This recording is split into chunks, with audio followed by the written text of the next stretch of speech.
Le désir n'est pas manque, pour Spinoza, le désir est puissance. Et l'amour, alors? Si le désir est puissance, pour Spinoza,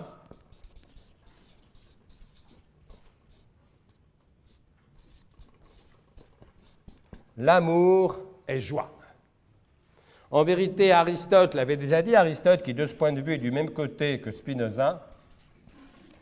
Dans une phrase pure comme l'aube, Aristote écrivait « Aimer, c'est se réjouir. Aimer, c'est se réjouir. » Et là, vous comprenez que tout s'inverse.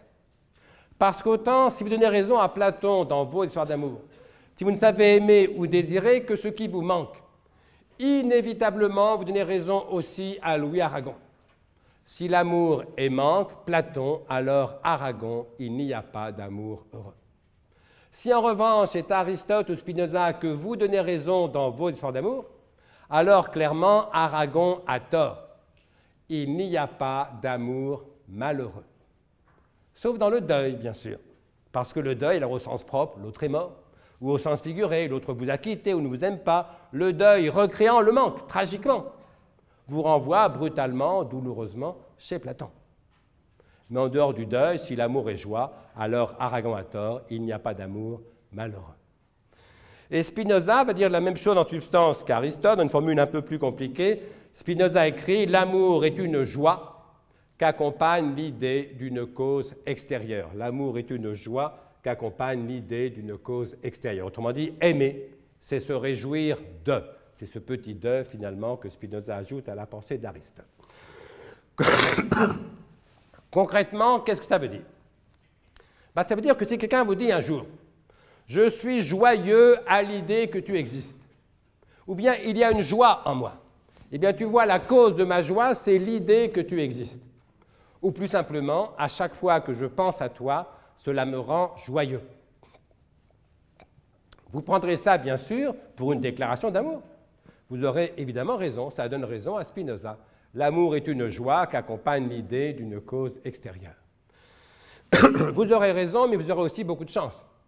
D'abord parce que c'est une déclaration spinoziste d'amour, ça n'arrive pas tous les jours.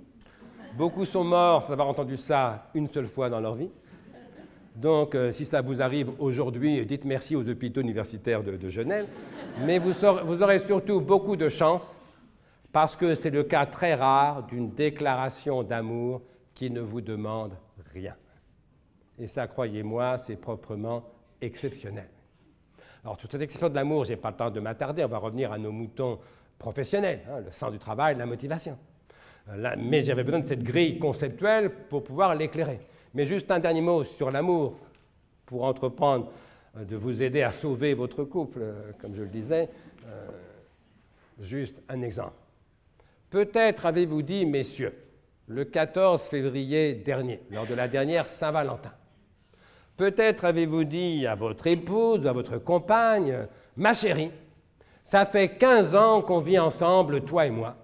Eh bien, tu vois, depuis 15 ans, je suis aussi amoureux de toi qu'au premier jour. » T'étais gentil. Mais non, c'est vrai, c'était bien d'avoir pensé à la Saint-Valentin, c'était gentil de lui dire ça plutôt qu'une vacherie. Le seul problème, bien sûr, c'est que c'était faux. Vous n'espérez pas qu'elle vous a cru, quand même. Elle a bien vu la différence, elle. C'était exactement un gentil mensonge. Vous savez, dans un couple, un mensonge, même gentil, c'est toujours un peu inquiétant. Parce qu'elle est savoir où s'arrête la gentillesse et où commence la lâcheté.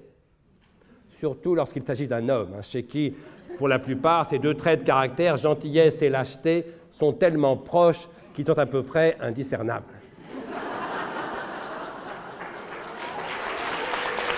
Pardon,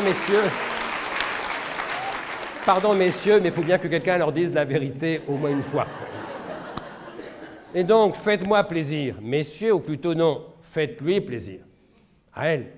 Lors de la prochaine Saint-Valentin, vous avez 3-4 semaines pour rendre le propos crédible. Lors de la prochaine Saint-Valentin, dites plutôt à votre compagne « Ma chérie, ça fait 16 ans qu'on vit ensemble, toi et moi. Eh bien, tu vois, depuis 16 ans, la principale cause de joie dans ma vie, c'est que tu existes et que tu es ma femme. Parce que là, vous faites une déclaration d'amour au moins possiblement vraie et autrement émouvante entre nous soit dit, que faire semblant absurdement de manquer de celle qui d'évidence ne vous manque pas, puisqu'elle vous fait depuis 15 ou 16 ans ce cadeau bouleversant de partager votre vie et votre lit. Et puis je vais vous dire, manquer, être en manque, c'est à la portée de n'importe qui. N'importe quel beauf est capable d'être en manque. N'importe quel gamin de 15 ans peut tomber amoureux, y compris une vedette de la chanson qu'il n'a jamais rencontrée. Mais oui, aimer ce qui manque, c'est facile. Se réjouir de ce qui est, c'est autrement difficile, autrement important, autrement émouvant.